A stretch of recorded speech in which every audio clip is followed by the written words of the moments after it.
31 ஜூலை 2026 புதுக்காலம் 17ஆம் வார வெள்ளி. நற்செய்தி வாசகம். மத்தேயு எழுதிய தூய நற்செய்தியிலிருந்து வாசகம். ஆண்டவரை மாட்சி உமக்கு. அதிகாரம் 13, இறை வசனங்கள் 54 58 முடிய. அக்காலத்தில் இயேசு தமது சொந்த ஊருக்கு வந்து அங்குள்ள தொழுகை கூடத்தில் அவர்களுக்கு கற்பித்தார். அதை கேட்டவர்கள் வியப்பில் வாழ்ந்தார்கள். அவர்கள் எங்கிருந்து இந்த ஞானம் இவருக்கு வந்தது? எப்படி இந்த வல்ல செயல்களை செய்கிறார்? இவர் தச்சருடைய மகன் அல்லவா? இவருடைய தாய் மரியா என்பவர்தானே? யாக்கோபு, யோசேப்பு, சீமோன், யூதா ஆகியோர் இவருடைய சகோதரர் அல்லவா?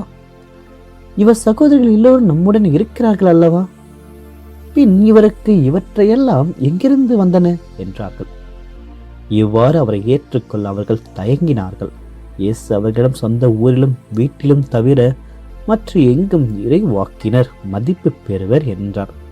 அவர்களுக்கு நம்பிக்கை இல்லாததால் அவர் அங்கு பல வல்ல செயல்களை செய்யவில்லை. ஆண்டவரின் அருள்வாக்கு. கிறிஸ்துவே உமக்கு புகழ். இயேசுவில் பிரியமான அன்பு சகோதர சகோதரிகளே, இறைவன் அனைவரையும் இன்றைய நாளில் ஆசீர்வதிக்கும்படியாகும் உங்களுடைய மன்றாட்டுக்களையும் நிறைவாக ஆசீர்வதித்து நலன்களால் நிரப்புவாராக. இன்று லொயோலா இக்னாசியருடைய நினைவு நாளை நாம் கொண்டாடுகின்றோம். இக்னேஷியஸ் லொயோலா இவர் ஸ்பெயினில் பிறந்தவர். இளமையில் அரசு வீரராகவும் படை வீரராகவும் வாழ்ந்த அவர் போரில் கடுமையாக காயமடைந்தார். குணமடையும் காலத்தில் இயேசுனுடைய வாழ்க்கையையும் புனிதர்களுடைய வரலாறுகளையும் வாசித்து அவரது வாழ்க்கையில் ஆழமான மனமாற்றத்தை ஏற்படுத்தியது. இறைவனுடைய அழைப்பை ஏற்று உலக புகழை துறந்து குருத்துவ வாழ்வை தேர்ந்தெடுத்தார். எல்லா பொருட்களிலும் இறைவனுடைய பிரசன்னத்தை உணர்ந்து வாழ வேண்டும் என்ற ஆன்மீக பார்வையை மக்களுக்கு கொடுத்தார். இவரை இன்னாசியர் என்றும் குறிப்பிடுவார்கள். தனது தோழர்களுடன் இணைந்து இயேசு சபையை நிறுவி கல்வி, நற்செய்தி அறிவித்தல், ஆன்மீக வழிநடத்தல் ஆகிய பணிகள் திருச்சபைக்கு தன்னையே அர்ப்பணிக்கின்றார். அவர் எழுதிய ஆன்மீக பயிற்சிகள் இன்றும் வரை எண்ணற்ற மக்களை இறைவனோடு ஆழமான உறவில் வளர வழி நடத்துகின்றது.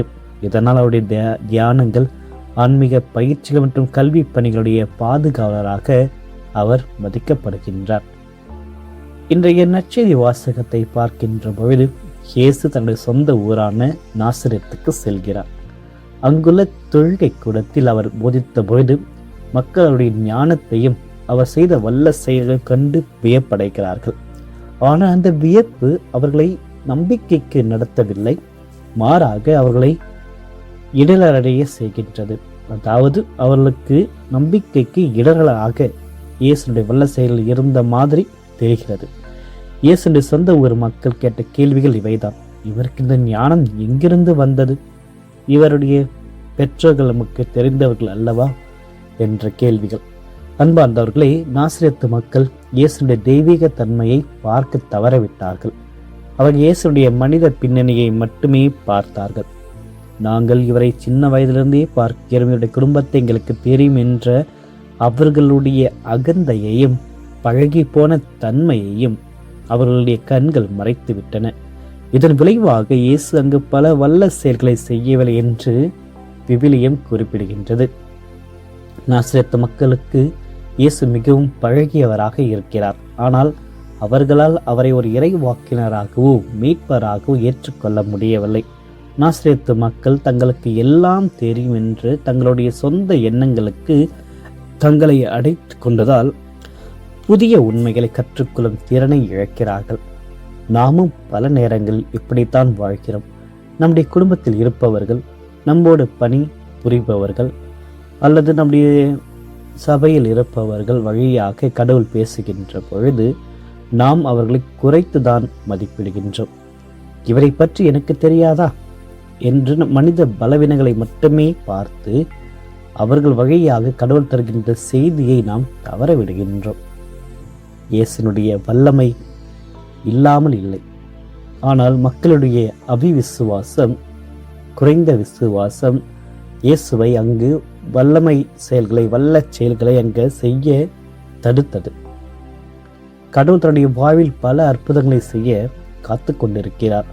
ஆனால் நம்முடைய நம்பிக்கை அது குறைவாக இருக்கின்ற பொழுது அந்த அற்புதங்களை, அதிசயங்களை நம்முடைய வாழ்க்கையில் காண முடியாத ஒரு நிலையில் நாம் இருக்கின்றோம். நம்பிக்கை இல்லாத ஒரு இடத்தில் கடவுளுடைய அருள் வடங்கள், கடவுளுடைய அரும் செயல்கள், அவருடைய நற்பண்புகள் தங்கி நிற்பதில்லை.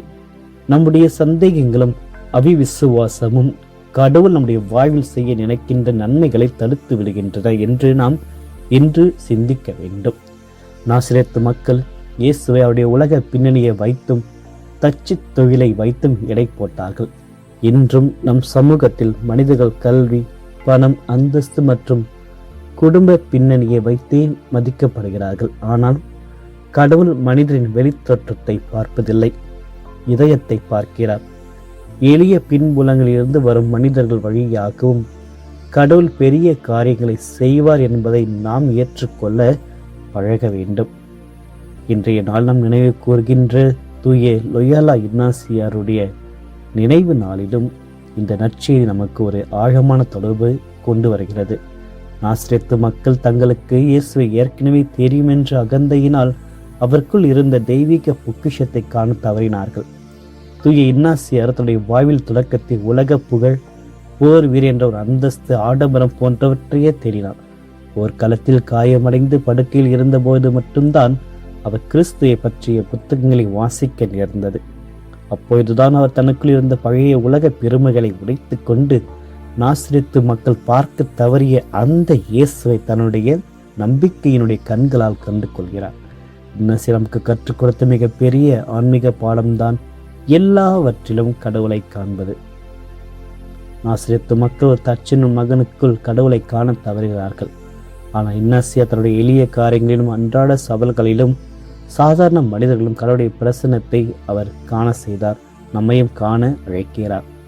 ஆக இன்றைய நாளில் இறைவனின் இன்னும் அதிகமான மகிமைக்காக நாம் நம்முடைய நம்பிக்கையற்ற வாழ்க்கையை அகற்றிவிட்டு எல்லாவற்றிலும் கடவுளை காண்கின்ற ஒரு நம்பிக்கை பார்வையை பெற்று இந்த நாளை சிறப்பிப்போம்.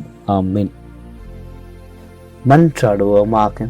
என்றும் வாழும் எல்லாம் அல்ல இறைவா, இந்த புதிய நாளில் எங்களுக்கு வழங்கப் போகின்ற ஒவ்வொரு புதிய விடியலுக்காக, புதிய ஆசீர்வாதத்திற்காக, மீண்டும் ஆவியினால் பராமரித்து காத்தமைக்காக உம்மை போற்றுகிறோம், ஆராதிக்கிறோம், வணங்குகின்றோம், உமக்கு நன்றி கூறுகின்றோம். ஆண்டவரை, இன்று நற்செய்தி குறிப்பிட்டதை போன்று நாசரேத்து மக்கள் தங்களுக்கு எல்லாம் தெரியும் என்ற ஒரு அகந்தையினால் உமது தெய்வீக பிரசன்னத்தை காண தவறிய அந்த ஒரு நிகழ்வை படித்தோம்.